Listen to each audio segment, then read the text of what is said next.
नमस्कार दोस्तों। ये जो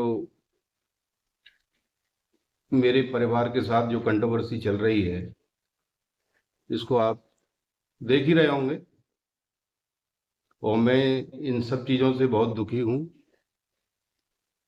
दूसरी बात, बहुत सारे रिएक्शन चैनल वाले ये जो बोल रहे हैं कि अंकल आंटी कुछ बोल नहीं रहे तो हम क्या बोलें।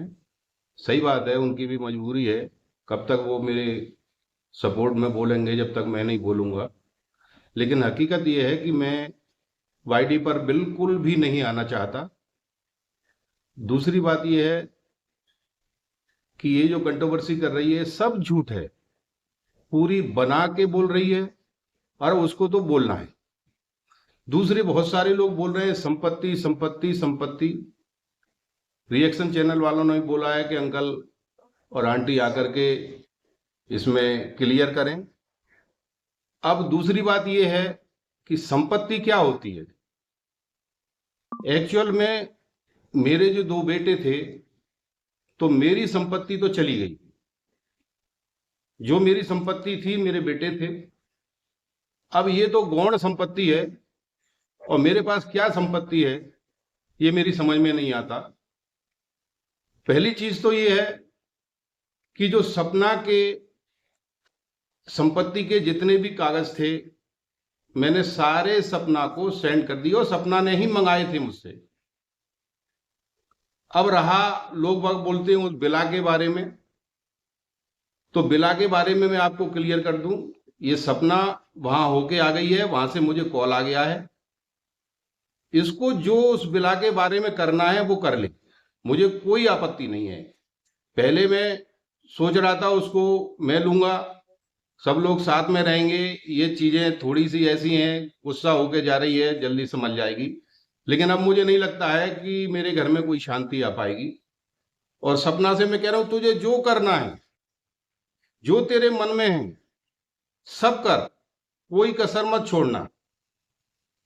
लेकिन दोस्तों ये सारी चीजें गलत हैं, सारी चीजें गलत हैं। अब रहा संपत्ति की बात, तो मैंने बताया कि मेरे दो बेटे थे, वो मेरी संपत्ति थी। अब इस संपत्ति को कोई भी ले जाए, सबसे पहले तो ये है कि मेरे जीते जी संपत्ति मेरी रहेगी और मेरे मरने के बाद, मेरी पत्नी के मरने के बाद मेरी दोनों पोतियों के नाम से संपत्ति आएगी। इसमें कोई निर्विवाद रूप से सत्य है।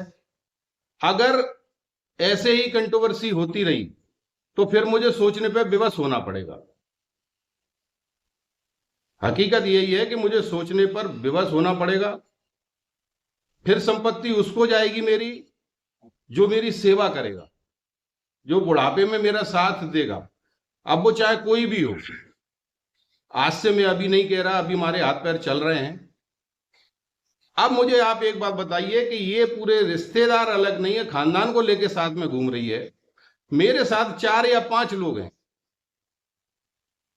अगर वो मेरे सुख दुख में मेरे साथ आते हैं तो क्या ये सपना के साथ इसका खानदान घूम रहा है, ये उनको संपत्ति देगी सारी, या मैं उनको संपत्ति दे दूंगा? तो मेरा क्लियर स्टैंड है कि मेरे मरने और मेरी पत्नी की मरने के बाद मेरी सारी संपत्ति मेरी पोतियों के नाम जाएगी। अगर सब कुछ ठीक ठाक रहा तो, नहीं तो मुझे सोचने पे विवश होना पड़ेगा। और फिर दूसरी चीज ये है कि अंशु के चैनल पर और राहुल के चैनल पर आप मुझे गाइड करें कि मुझे इस परिस्थिति में, इस स्थिति में क्या करना चाहिए। मैं आपसे विनम्र निवेदन कर रहा हूं कि कृपया मुझे सुझाएं। मैं भी एक आदमी हूं, सब कुछ भूल जाता हूं, गलतियां होती हैं, लेकिन ऐसी गलतियां नहीं कि मैंने कोई जिससे कि मेरा घर टूट जाए। अब चूंकि घर टूट चुका है, अब इसमें कोई उम्मीद बाकी नहीं है। तो मुझे आप सुझाव दें कि इस स्थिति में मुझे संपत्ति के बारे में क्या सोचना चाहिए और क्या करना चाहिए। मैं अक्षरशः उसका पालन करूंगा। आपकी जो मेरे पास जो निर्देश आएंगे, और मेरे निर्देश दें या कुछ भी दें, जब मेरे आप फेवर में बोल रहे हैं तो मुझे आप निर्देश भी दे सकते हैं ऐसा कोई वो नहीं है। मुझसे बड़े भी कुछ लोग होंगे, मुझसे छोटे भी कुछ लोग होंगे। तो छोटे हों वो मुझे सुझाव दें, बड़े हों वो मुझे निर्देश दे सकते हैं। और मैं बाईडी पे ज्यादा नहीं आना चाहता, क्यों कि मैं पहले से ही बहुत दुखी हूं। आप लोगों को और ज्यादा मैं दिखा करके दुखी नहीं करना चाहता। और मेरे फेवर में जो बोल रहे हैं उनको मेरा बहुत बहुत हृदय से धन्यवाद। और मुझे आशा है कि अब वो मेरे साथ ऐसे ही बने रहेंगे।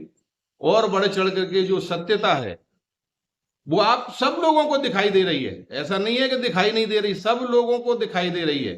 ये नए नए जो प्रपंच रच रही है ये सब गलत है, सब झूठ है। मैं आपसे बार बार निवेदन ये कर रहा हूं। और अंशु ने आपको सारी बातें क्लियर कर दी हैं, और आवश्यकता पड़ेगी तो वो बच्ची और क्लियर करेगी। अभी तो कुछ भी क्लियर नहीं हुआ है। अगर आपको पूरा क्लियर कर दिया जाए तो आपकी आंखें निश्चित खुल जाएंगी। और दोस्तों एक चीज मैं और बताऊं आपको, सबसे ज्यादा क्लोज सपना के साथ अंशु ही रही है। और मैं आपको विश्वास के साथ कह रहा हूं कि अंशु ने जो बोला है वो अक्षरशः सत्य है। और अभी तो उसने आधा बोला है, ये भी बता दूं मैं आपको। अभी उसने आधा बोला है, पूरा जिस दिन बोल देगी तो सबकी आंखें खुली की खुली रह जाएंगी। दूसरी चीज, मैं और मेरी पत्नी दोनों बीमार रहते हैं। मेरी 400 तक शुगर पहुंच जाती है, 190 तक मेरा बीपी पहुंच जाता है। और ये चीज सपना को पता है, इसीलिए बार बार ये कंट्रोवर्सी करके, ये गलत गलत वीडियो डाल करके हमारा दर्द और बढ़ा रही है। और वो चाहती है कि ये सब मर जाएं, फिर मेरा राज इसमें हो जाएगा। इससे ज्यादा और मैं कुछ नहीं कहना चाहता। दूसरी एक चीज और मैं बता दूं आपको, आप कहते हो कि मेरी पत्नी सपना की मम्मी से बात नहीं करती। आज मैं आपको सच्चाई बताता हूं क्यों बात नहीं करती। मेरे दोनों बेटे खत्म हुए। सपना की मम्मी आई, रात में ही आ जाती थी, सब कुछ होता था। आगरा में सबसे पहले वही पहुंची थी। मैं तो यहाँ शिवपुरी में था। मैं तो यहाँ से लगभग 3:30 या 3:30 बजे वहां गांव पहुंचा हूं। मुझे नहीं मालूम है इन्होंने पोस्टमार्टम क्यों नहीं कराया, क्या नहीं किया। जब ये पहुंच गए थे तो इनको कराना था, इनको जो भी लग रहा था वो उनको कराना था। और सपना एक दिन पहले ही सादाबाद में, जो मेरे गांव से 5 या 6 किलोमीटर दूर है, पेट्रोल पंप है, इससे मिलके गई है। और इसके साथ इसका पूरा परिवार था। ये उस दिन पूरी रात सादाबाद में रुके हैं या सादाबाद के आसपास कहीं रुके हैं।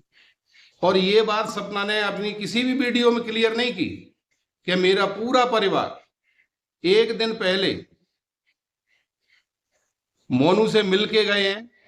अरे भाई, जब आपको वहां मिलना था तो वहां से गांव 5 किलोमीटर दूर था, आप घर पे भी मिल सकते थे आकर के। और अंशु ने भी इस बारे में क्लियर किया है, ये भी बात क्लियर है।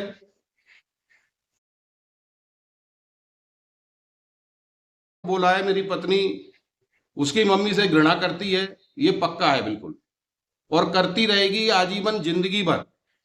क्यों? मेरे दोनों बेटे खत्म हुए, इसकी मम्मी 1 मिनट भी मेरी मिसेज के पास आकर के नहीं बैठी, सांत्वना देने के लिए नहीं बैठी कि कोई बात नहीं है, हम आपके साथ हैं। अब ऐसी औरत से मेरी मिसेज कैसे संपर्क बनाएगी, इस बारे में भी आप मुझे अपना क्लियर स्टैंड बताएं। अंशु के वीडियो पे बोलें, राहुल के वीडियो पे बोलें, मैं दोनों के आपके जो रिएक्शन है वो सब सुनूंगा और उचित जवाब भी दूंगा। ये संपत्ति मेरे लिए गौण है। मैं गवर्नमेंट टीचर हूं, मुझे मेरे लिए और मेरी पत्नी के लिए आजीवन गवर्नमेंट से खाने को 2 रोटी मिल जाएंगी। और मुझे इस संपत्ति का कुछ नहीं करना है। मैं क्या करूंगा इस संपत्ति का, बताइए आप लोग। ये दोनों मेरी बेटे की जो मेरी निशानी है, मेरी खून है, दोनों बच्चियों को जाएगी ये संपत्ति और किसी को नहीं जाएगी। थोड़ी बहुत अगर मैं किसी को दूंगा तो जो मेरी सेवा करेगा उसको दूंगा, क्योंकि उसका तो राइट बनता है जो मेरी सेवा करेगा। और आजकल के जमाने में आप सब जानते हैं कि निस्वार्थ भाव से कोई सेवा नहीं करता है, कुछ ना कुछ उनके अंदर होता है। भाइयों बहनों, एक चीज और मेरे मन में है, मेरी 60 के लगभग उम्र हो गई है, पत्नी की 58 साल के लगभग उम्र हो गई है। तरह तरह की बीमारियों से हम ग्रसित हैं, और ये सपना रूपी बीमारी सबसे बड़ी है, इससे हम बहुत ज्यादा ग्रसित हैं। दूसरी चीज, जब मेरे साथ में मुझे ये लगेगा कि मेरे साथ कोई नहीं है, मैं मन से बोल रहा हूं आपको, दोनों बेटों के नाम से इस संपत्ति को किसी ट्रस्ट को या किसी को मैं दान कर दूंगा।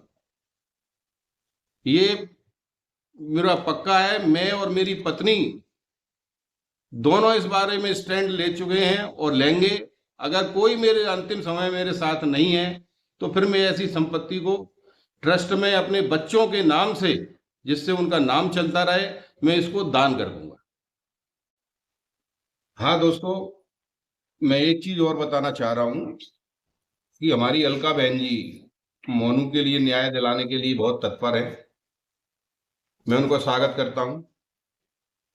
और जो उन्होंने मामा के द्वारा, मेरे साले के द्वारा जो गाड़ी के पार्ट्स मिले थे, उनके बारे में वो लोग प्रश्न उठा रहे हैं कि पार्ट्सों के माध्यम से आपने क्यों कुछ नहीं किया, उसमें नंबर थे, उसमें ये है।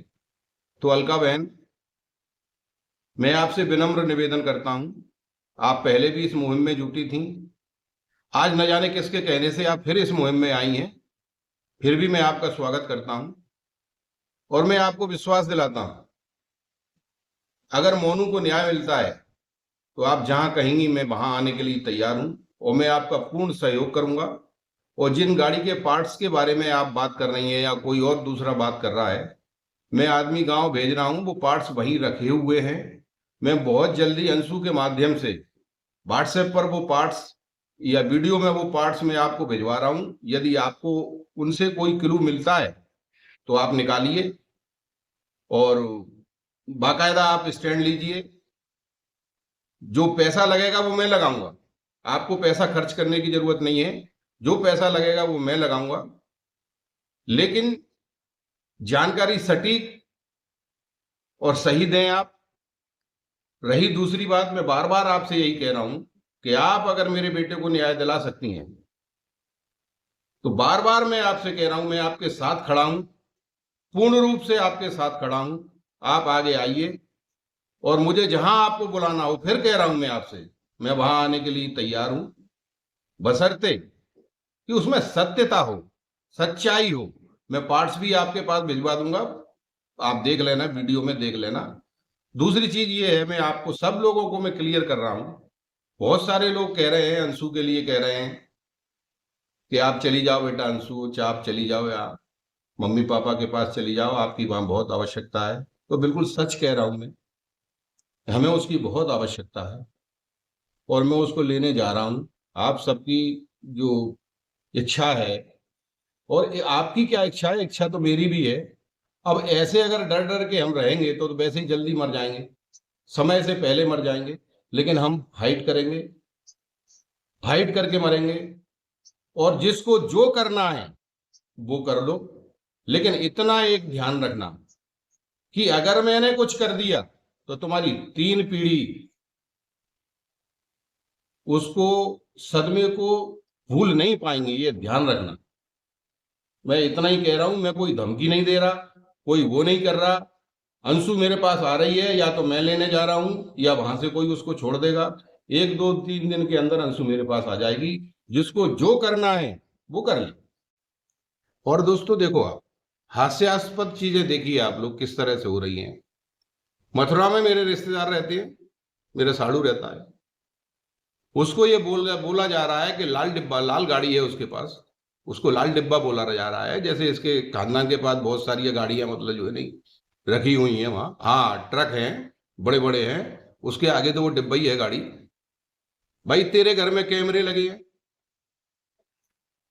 तेरे घर में तेरे ही मुंह से बात आई है कि मेरे घर में कैमरे लगे हैं, तो उन कैमरों में नंबर लेकर के पुलिस को दे रहा। भाई क्यों नहीं दे रही उसको, पुलिस को? क्या डर है तुझे? ये झूठ मत बोले, ज्यादा ज्यादा झूठ बोलने से झूठ सत्य नहीं हो जाता, झूठ झूठ होता है। रही दूसरी बात, एक चीज आपको मैं मुद्दे की बात बताता हूं कि मेरे साड़ू भाई लगभग 15 साल से मथुरा में रह रहे हैं और सपना उनके घर कई बार जा चुकी है। तब उसको ये पता था कि ये यहां रहते हैं, उनके बगल में मकान क्यों लिया तूने भाई जा करके? और भी कहीं ले सकती थी मकान। अब वो तो वहां रह रहे हैं, कहीं जाएंगे भी आएंगे भी, क्या तेरी वजह से कहीं आना ही जाना बंद कर दें अब वो? अरे तेरे पास कैमरे लगे हुए हैं, कैमरे में गाड़ी वो ले नंबर, और तुझे नंबर भी पता है उनकी गाड़ी का, तेरे कई बार यहाँ आई है कम्बर, नहीं आई हो तो देख आना वहां जा करके कौन सा गाड़ी का नंबर है। बगल में ही रहते हैं वो। पुलिस को देना उसको कि ये मेरा पीछा कर रहे हैं, ये मेरा सब कर रहे हैं। लेकिन मैं आपसे हाथ जोड़ के निवेदन कर रहा हूं कि मैं बाईडी पे ज्यादा नहीं आना चाहता, आप मुझे माफ करें। लेकिन फिर भी यदि आप बहुतायत की संख्या में मुझसे क्लियरिफिकेशन मांगेंगे तो मैं निश्चित दूंगा, और आगे आपको सबूतों के साथ दूंगा। ऐसा नहीं है कि मतलब जो है नहीं दूंगा, दूंगा मैं आपको। बस धन्यवाद, आप इसी तरह दिल से मेरा साथ दें। मेरा सब कुछ लुट चुका है, कुछ भी नहीं है।